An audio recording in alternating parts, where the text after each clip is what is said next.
জনাব তারেক জিয়া, আপনি স্পষ্ট করুন আপনার বিবেক এবং মুখ কোথায় বর্গা দেওয়া আছে? গত দীর্ঘ 17 বছর বিএনপি জামাতের অসংখ্য নেতাকর্মী গুম হয়েছে, খুন হয়েছে এই রাষ্ট্র ব্যবস্থা সংস্কারের জন্য। আজকে যখন রাষ্ট্র ব্যবস্থা সংস্কারের সুবর্ণ সুযোগ তৈরি হয়েছে, অত্যন্ত পরিতাপের বিষয়, কিছুদিন হয়তো পরে আমরা শুনতে পাবো হাসিনা ছাড়া ফ্যাসিবাদ ব্যবস্থার সব কিছুই আপনারা রেখে দেন। শুধু এই কথাটা হয়তো লজ্জায় তারা বলতে পারছে না। হাসিনা ব্যবস্থার বিচার ব্যবস্থা ভালো, হাসিনার পুলিশ ভালো, হাসিনার প্রশাসন ভালো, কেবলমাত্র হাসিনাই ভালো না। আজকে আপনারা হাসিনার সবকিছুকেই টিকিয়ে রাখতে চাচ্ছেন। এই তরুণ প্রজন্মের কাঠগড়ায় আপনাদেরকে দাঁড়াতে হবে। অসংখ্য লক্ষ তরুণ প্রজন্ম যারা প্রধানমন্ত্রী হইতে আসে নাই, শুধুমাত্র এই দেশটাকে ভালোবেসে রাস্তায় নেমে এসে বুকের তাজা রক্ত ঢেলে দিয়ে হাসিনাকে ভারতে পালাতে বাধ্য করেছে।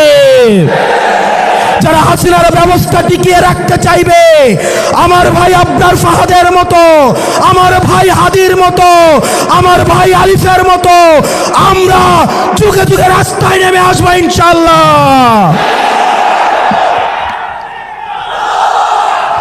বাংলাদেশ স্পষ্টতই দুই ভাগে বিভক্ত।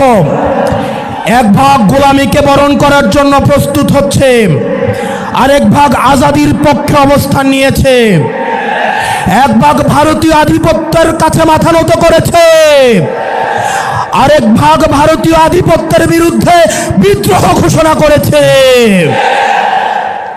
আমরা জানি আমাদের পথটা লম্বা, আমাদের এই লড়াইটা অনেক দীর্ঘ।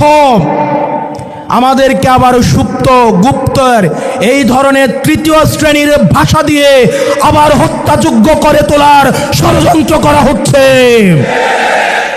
মিডিয়া খুব সূক্ষ্মভাবে মানুষের কনসেন্ট ম্যানুফ্যাকচার শুরু করেছে। আপনি দেখবেন বিশেষ করে যেসব মিডিয়া জুলাইয়ে দৌড়ানির উপরে ছিল, সময় টেলিভিশন, 71 টেলিভিশন, ডিবিসি, তারা বিএনপির ঠিকাদারি নিয়েছে। অথচ গত 17 বছর ধরে এই টেলিভিশনগুলাই টকশোতে, নিউজে তারেক জিয়াকে দেশদ্রোহী বানানোর চেষ্টা করেছেন। বিএনপি আজকে তাদের কোলে উঠে বসেছে। বিএনপি বিশ্বাস করেন কিছুদিনের মধ্যেই এই মিডিয়াগুলো আপনাদের পেটে এবং পিঠে ছুরি মারার জন্য রেডি হয়ে গিয়েছে। সময় টেলিভিশন, 71 এবং ডিবিসি, এই মিডিয়াতে যারা কাজ করেন তারা আমাদের কাছে এসে বলেন, আমরা যদি একটা নিউজ ছাপাইতে যাই, সেখানের হেড অফ নিউজ এবং সেখানের যিনি চিফ থাকেন সেই নিউজ উনি প্রত্যাখ্যান করে দেয়। সাংবাদিকরা এসে আমাদেরকে দুঃখ দুর্দশার কথা বলে। আমরা দেখলাম 71-এর মালিক গত 17 বছর ধরে গুপ্ত এবং শিবির জামাতের পরিচয়ে জামাত শিবিরের নেতাকর্মীদের হত্যা করার বৈধতা উৎপাদন করেছে। অত্যন্ত পরিতাপের বিষয়, 71 টিভির মালিক এখন তারেক জিয়ার অন্তরঙ্গ বন্ধুতে পরিণত হয়েছে। এগুলো খুব দুঃখজনক ঘটনা। ইনশাআল্লাহ আগামীর যে বিপ্লব হবে, এই চূড়ান্ত বিপ্লব হবে এই দালাল মিডিয়ার বিরুদ্ধে। দ্বিতীয়ত, প্রশাসনের যে ভাইয়েরা রয়েছেন, মিলিটারিতে যারা চাকরি করেছেন, আপনাদের প্রতি মানুষের যে অনাস্থা তৈরি হয়েছে, সেই অনাস্থা পুনরুদ্ধারের সময় হচ্ছে এই নির্বাচন। এই নির্বাচনের মধ্য দিয়ে পুলিশ প্রশাসন এবং মিলিটারি আপনারা জনগণের বন্ধু হয়ে উঠুন। আপনারা কোনো দলের নয়, আপনারা বাংলাদেশের 20 কোটি জনগণের। আমরা আপনাদের কথা দিচ্ছি, আপনারা বিএনপি হওয়ার দরকার নাই, আপনারা জামাত হওয়ার দরকার নাই। গুলশানে লাইন দেওয়ার দরকার নাই, ধানমন্ডিতে যাওয়ার দরকার নাই, মগবাজারে যাওয়ার দরকার নাই। আপনাদের বৈধতা কেবলমাত্র জনতা। আপনারা বেনজির হারুনের ঘটনা ভুলে যায়েন না, আপনারা ওসি প্রদীপের ঘটনা ভুলে যায়েন না, আপনারা ডিবি হারুনের কথা ভুলে যায়েন না। প্রিয় পুলিশ ভাই, প্রিয় মিলিটারি ভাই, প্রিয় সেনাবাহিনী, আপনাদের কাঁধে আজ একটা মহান দায়িত্ব এসে পড়েছে। আপনারা কত স্বচ্ছ, নিরপেক্ষ এবং অংশগ্রহণমূলক নির্বাচন জাতিকে উপহার দিতে পারেন, সেটার মধ্যে আপনাদের আস্থা ফিরে আসবে। আপনারা কোনো দলের গোলামি করার দরকার নাই। যাতে আপনাদের দিকে তাকিয়ে আছে, যেভাবে 5ই আগস্ট আপনারা জনতার কাতারে নেমে এসেছেন, ঠিক সেভাবে 12ই ফেব্রুয়ারি জনতার পক্ষ হয়ে আপনারা জাতিকে একটা নির্বাচন উপহার দিবেন। আমরা জনাব তারেক জিয়া রহমানের বিভিন্ন বক্তব্য শুনতে চাই। অত্যন্ত পরিতাপের বিষয়, হা ভোট এবং না ভোট নিয়ে ওনার একটা শব্দ আমরা দেখতে পাই নাই। জনাব তারেক জিয়া, আপনি স্পষ্ট করুন আপনার বিবেক এবং মুখ কোথায় বর্গা দেওয়া আছে। গত দীর্ঘ 17 বছর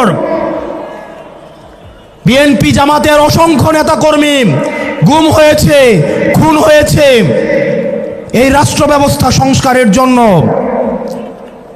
আজকে যখন রাষ্ট্র ব্যবস্থা সংস্কারের সুবর্ণ সুযোগ তৈরি হয়েছে, অত্যন্ত পরিতাপের বিষয়, কিছুদিন হয়তো পরে আমরা শুনতে পাবো হাসিনা ছাড়া ফ্যাসিবাদ ব্যবস্থার সব কিছুই আপনারা রেখে দেন। শুধু এই কথাটা হয়তো লজ্জায় তারা বলতে পারছে না। হাসিনা ব্যবস্থার বিচার ব্যবস্থা ভালো, হাসিনার পুলিশ ভালো, হাসিনার প্রশাসন ভালো, কেবলমাত্র হাসিনাই ভালো না। আজকে আপনারা হাসিনার সবকিছুকেই টিকিয়ে রাখতে চাচ্ছেন। এই তরুণ প্রজন্মের কাঠগড়ায় আপনাদেরকে দাঁড়াতে হবে।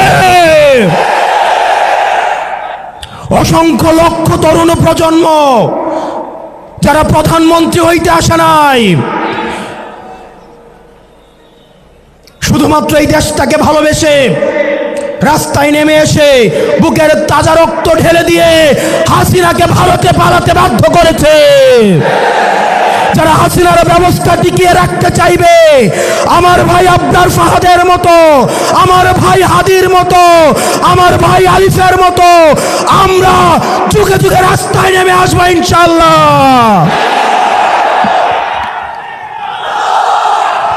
বাংলাদেশ স্পষ্টতই দুই ভাগে বিভক্ত।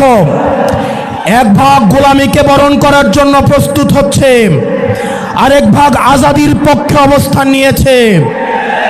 এক ভাগ ভারতীয় আধিপত্যের কাছে মাথা নত করেছে, আরেক ভাগ ভারতীয় আধিপত্যের বিরুদ্ধে বিদ্রোহ ঘোষণা করেছে। আমরা জানি আমাদের পথটা লম্বা, আমাদের এই লড়াইটা অনেক দীর্ঘ। আমাদেরকে আবার সুপ্ত গুপ্তর এই ধরনের তৃতীয় শ্রেণীর ভাষা দিয়ে আবার হত্যাযোগ্য করে তোলার ষড়যন্ত্র করা হচ্ছে। গত 17 বছর ধরে যারা ভার্চুয়ালি দল চালিয়েছে, জুলাই পরবর্তী 1.5 বছর অপেক্ষা করেছে দেশে আসার জন্য, তাদের কাছ থেকে আমরা গুপ্ত সত্য লেকচার শুনবো ইনশাআল্লাহ। প্রিয় কুমিল্লাবাসী, আমরা আঞ্চলিক বৈষম্যের শিকার। কুমিল্লা, আমরা মাইক্রো ইকোনমি আমাদের সমৃদ্ধ। আমাদের রেমিটেন্স যোদ্ধা ভাইয়েরা বিদেশে মাথার ঘাম পায়ে ফেলে কুমিল্লার অর্থনীতিকে সমৃদ্ধ করেছে। আজকে আমির সাহেব এখানে আসছে, কুমিল্লার রাস্তাঘাটে চললে মনে হয় আমরা বাংলাদেশে কোথাও নাই, আমরা আফ্রিকার কোনো এক দুর্ভোগ কোনো এক অঞ্চলে আমরা রয়েছি। আমরা আপনার মুখে প্রতিশ্রুতি শুনতে চাই, কুমিল্লার এই মাইক্রো ইকোনমিকে, কুমিল্লাকে সব সময় বলে আঞ্চলিক বৈষম্যের শিকার হতে হয়েছে। অথচ কুমিল্লার হাতেই, কুমিল্লার ছেলেদের হাতেই হাসিনাকে দেশ ছেড়ে পালাতে বাধ্য হতে হয়েছে। আমরা কুমিল্লাবাসী দৃঢ় অপেক্ষায় বসে আছি, এই টাউন হলে আপনি ঘোষণা দিবেন এই কুমিল্লা যেভাবে আঞ্চলিক বৈষম্যের শিকার হয়েছে, ভবিষ্যতে কোনো ধরনের আঞ্চলিক বৈষম্য বরদাস্ত করা হবে না। এবং আমাদের এই 11 দলীয় ঐক্যবদ্ধ জোট ক্ষমতায় গেলে আমরা 1 মাসের মধ্যে কুমিল্লাকে বিভাগ ঘোষণা করব। ও ইনকিলাব, ইনকিলাব, ইনকিলাব, ইনকিলাব। আমার ভাই হাদিকে মেরে ওরা মনে করেছিল হয়তো হাদি মরে গিয়েছে। হাদি ভাই উপর থেকে দেখছেন, 1 হাদি দেহত্যাগ করেছে, কিন্তু লক্ষ হাদি আজকে এই কুমিল্লার প্রান্তরে আজকে অবতীর্ণ হয়েছে। We want justice, we want justice.